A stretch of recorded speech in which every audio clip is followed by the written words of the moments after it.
கடிக்க ஆசை serial next பிரேமோ என்ன மாதிரியான ட்விஸ்ட் ஆக்க போகுதுன்னு பார்க்கலாம். முத்து எப்படி சொன்னாங்களோ அதே மாதிரி வந்து அந்த பாண்டியை வந்து கூட்டிட்டு வராங்க. பாண்டியை கூட்டிட்டு வந்ததுமே ரொம்பவே சந்தோஷமா வந்து ரோகிணி இப்போ நீ மௌன விரதம் இல்லை தானே, அப்போ இந்த விஷயத்த சொல்லுன்னு சொல்லிட்டு கேட்குறாங்க.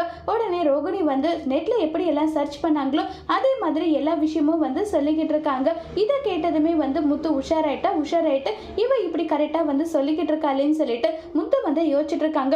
உடனே மீனா வந்து நிஜமாவே அப்படி ஒரு இடம் இருக்கான்னு சொல்லிட்டு மீனா டவுட்ல கேட்டதும் என்ன நீ என்னுடைய மருமகளை நீ சந்தேகப்படுறியான்னு சொல்லிட்டு மீனா கிட்டேயே கோபப்படுறாங்க.